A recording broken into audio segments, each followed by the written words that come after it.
दोस्तों, क्या अब ऐसा लग रहा है कि वर्ल्ड वार 3 होने वाला है? क्योंकि इस वक्त दुनिया के कई ऐसे देश हैं जो वर्ल्ड वार 3 की पूरी तरह से तैयारी कर रहे हैं, क्योंकि इस वक्त दुनिया में दो बड़ी जंगें चल रही हैं। और यह जंग पूरी दुनिया के लिए काफ़ी सेंसिटिव है, क्योंकि यह दोनों जंग, जिसमें यूक्रेन और रूस का जंग है और दूसरा मिडिल ईस्ट में इसराइल और फिलिस्तीन का जो जंग चल रहा है, इस वक्त यह दुनिया में अपने भौगोलिक क्षेत्र को लेकर काफ़ी अहम माने जाते हैं। इस वक्त दुनिया में चल रहे इन्हीं दोनों जंग की वजह से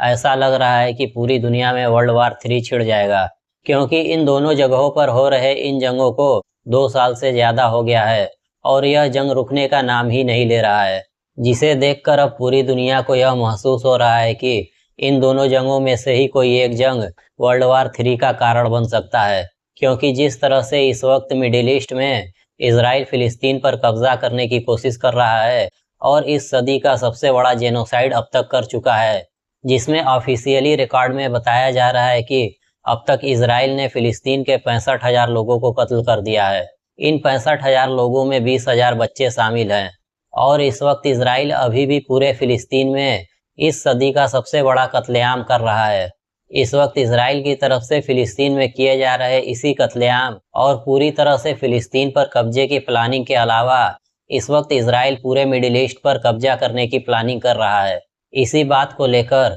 अब अरब देश इसराइल पर भड़कना शुरू हो गए हैं। इस वक्त इसराइल पर सिर्फ अरब देश ही नहीं, यूरोपीय संघ के बड़े बड़े देश, जो इस वक्त पूरी दुनिया में इसराइल के सबसे बड़े समर्थक के तौर पर जाने जाते हैं,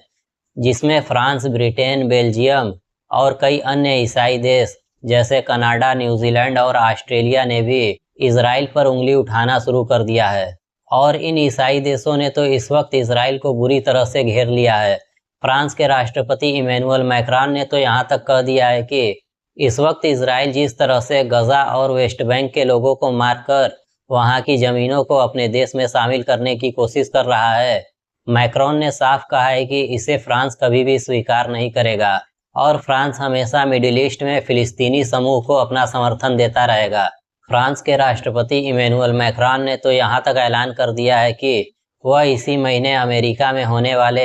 यूनाइटेड नेशन के सम्मेलन में फिलिस्तीन को राष्ट्र का दर्जा देगा। फ्रांस के इसी कदम के बाद यूरोप के कई देशों ने भी ऐलान कर दिया था कि वह भी फिलिस्तीन को राष्ट्र का दर्जा देंगे, जिससे इसराइल की मुश्किलें काफ़ी बढ़ती जा रही है। और इसराइल नहीं चाह रहा है कि इस वक्त पूरी दुनिया फिलिस्तीन को सपोर्ट करे। अगर इस वक्त यूरोपीय देश, जो पहले इसराइल के समर्थक माने जा रहे थे, अगर उन्होंने फिलिस्तीन को राष्ट्र का दर्जा देना शुरू कर दिया, तो इससे इसराइल के पूरे मिडिल ईस्ट में फिलिस्तीन और कई देशों पर कब्जा करने का जो प्लान है वह पूरी तरह से फेल हो सकता है। इस वक्त इसराइल के प्रधानमंत्री नेतन्याहू इसी चीज को लेकर अमेरिकी राष्ट्रपति के साथ लगातार मीटिंग कर रहे हैं और वह यूरोप को मनाने की कोशिश कर रहे हैं कि यूरोप के देश इस मसले में फिलिस्तीन का साथ न दें। लेकिन इस वक्त जिस तरह से यूरोपीय देश फ्रांस ने फिलिस्तीन के लिए एकजुटता दिखाई है और फिलिस्तीन को राष्ट्र का दर्जा देने का ऐलान किया है,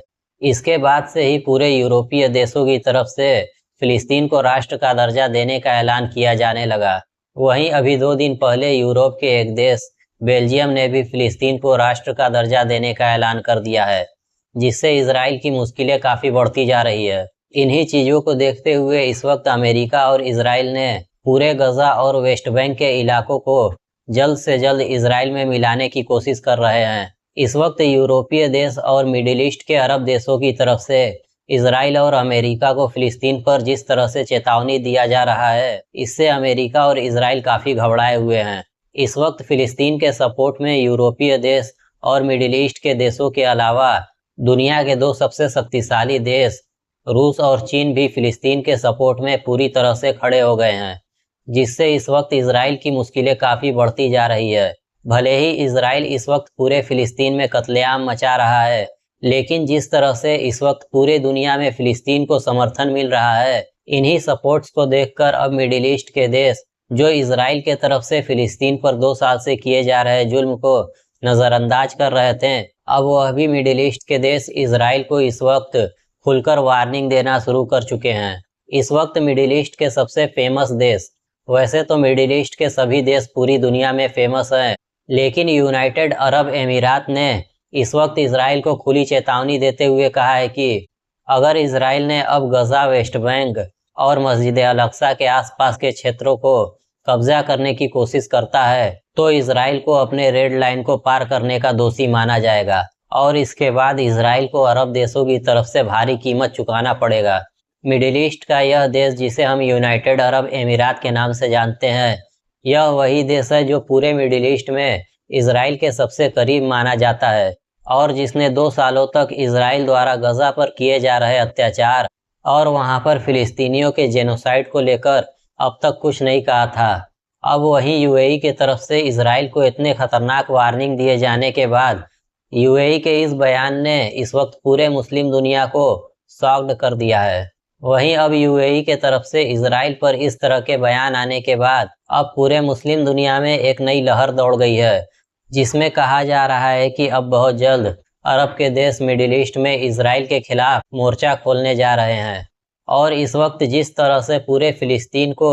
यूरोप, चाइना, रूस, एशिया और मिडिल ईस्ट का सपोर्ट मिल रहा है, इससे इसराइल और अमेरिका की मुश्किलें काफ़ी बढ़ती जा रही है। और जिस तरह से इसराइल पूरे मिडिल ईस्ट पर अपने ग्रेटर इसराइल को बनाने की कोशिश कर रहा था, यह इसराइल को अब तक का सबसे बड़ा धक्का है, क्योंकि इस वक्त पूरी दुनिया और मिडिल ईस्ट के देश फिलिस्तीन को लेकर ही इसराइल के खिलाफ खड़े हो गए हैं और उन्होंने अब साफ चेतावनी दे दिया है कि गजा, वेस्ट बैंक और मस्जिद अक्सा पर अब इजरायली कब्जे को वह कबूल नहीं करेंगे, चाहे इसके लिए उन्हें दुनिया की सबसे बड़ी जंग क्यों न लड़नी पड़ जाए। वहीं इस वक्त इजरायली प्रधानमंत्री बेंजामिन नेतन्याहू भी अमेरिका और यूरोप के कुछ देश, जिसमें जर्मनी शामिल है, मिडिल ईस्ट में जंग से पीछे हटने को तैयार नहीं है। सिर्फ अमेरिका के दम पर ही इस वक्त इसराइल पूरे मिडिल ईस्ट में और फिलिस्तीन पर अपना जुल्म कर रहा है। मगर मैं आपको बता दूं कि फिलिस्तीन के इसी जंग की आग में